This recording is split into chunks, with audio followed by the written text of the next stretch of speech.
Pretty simple. Two things. Really important. The mask is the most important piece of equipment you have. Whenever you go out onto the field, the mask goes down, okay? And whenever you're on the field, it does not come off at all for no reason, okay?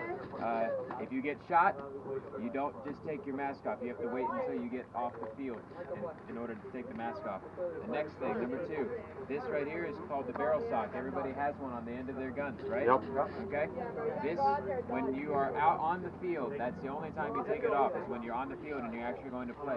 And you just take it off, and it can just hang here, you can, wrap it there, or whatever, but it's on there so that if I pull the trigger, I'm not going to, I can't shoot myself, If I do that, it's not going to shoot me, And so I can't shoot anybody here, it's going to shoot in here, alright? So this stays on, alright? So when the mask is off, this is on. And then when the mask is on, then this can come off, right? Okay. Right here is your tank. This is compressed air. As long as you're not below 1, you're okay. It fills up to 3. If you're at 3, that's okay. That's good. If you get down below 1, you bring it up here and we'll fill it up for you. And that's what's going to power the gun. Okay? And let's see. Next, this button right here is the safety. Okay? So right now my safety is on, which means I cannot shoot. I can't.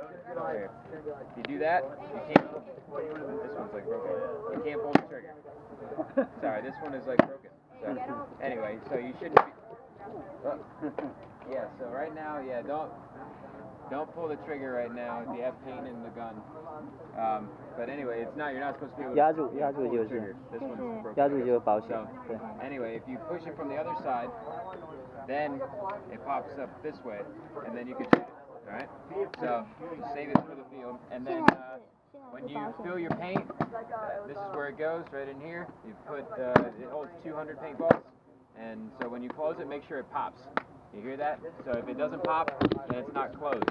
So make sure it pops. And if you're out on the field and you spill paint, if it comes open for whatever reason, or if you ever see any paint, don't pick up paint and put it in here because it will jam the gun, and you don't want to do that.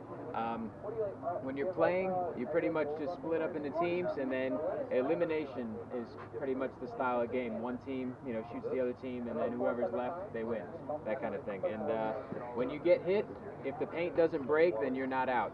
Okay? When you get hit, you'll see a yellow splat, and if you get hit anywhere on your body or anywhere on the gun, it counts as a hit. Okay? And when you get hit, this is what you'll do.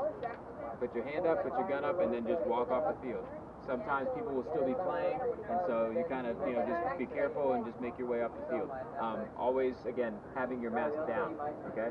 So you'll be like this and make your way off the field. 你要不再去换个那个眼罩？ Okay, so 这样就可能可以再远。 let's see. When you're playing, we try to keep a distance, probably, like this, maybe 20 feet or so. Like trying not to shoot anybody closer than that. If you sneak up on somebody, say like bang, you're dead, or surrender, something like that. Give them a chance to give up.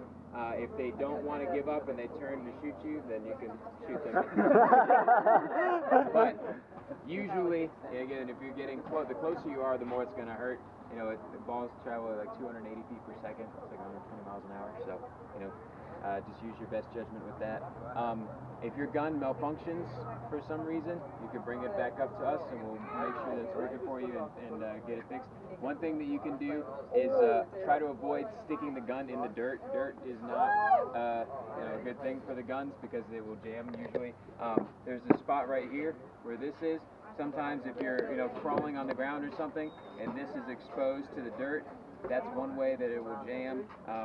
Sometimes people will stick their barrel in the dirt or something, and so try to avoid doing that as much as possible.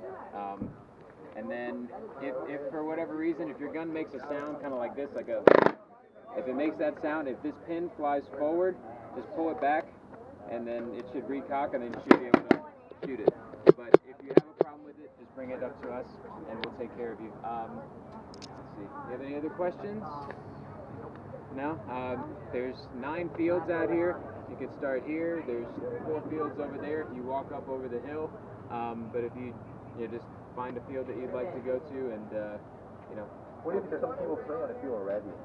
if they're already playing on the field, you could just wait. The games usually don't take very long, and you should be able to just hop on and play. Okay. Do we play until the paintball starts on? Yeah, I mean, usually you can just, wherever you go, just take the paint with you, and then just fill everybody's guns up, and then, go out onto the field and play, and then come back, and then you can reload more paint, or come up here and fill up the air. Again, just watch your gauge. 你要去找他。 Usually, there's no time limit or anything. It's usually just, when you're playing until everybody's out. That kind of thing. Cool. Each one has one bag? One bag's 200, right? Yeah, it's 500 in each. If I get hit, I get shot. I have to get out of the field. Yes. How can I go back to the field again? Basically, whenever everybody's out, everybody will come off the field, and then you can just go start another game. But usually it's just so that you're out of the way, and so that people don't think you're still in and then start shooting you again. Yeah. Just, yeah. And Yeah, sure. Okay. Do we have a referee?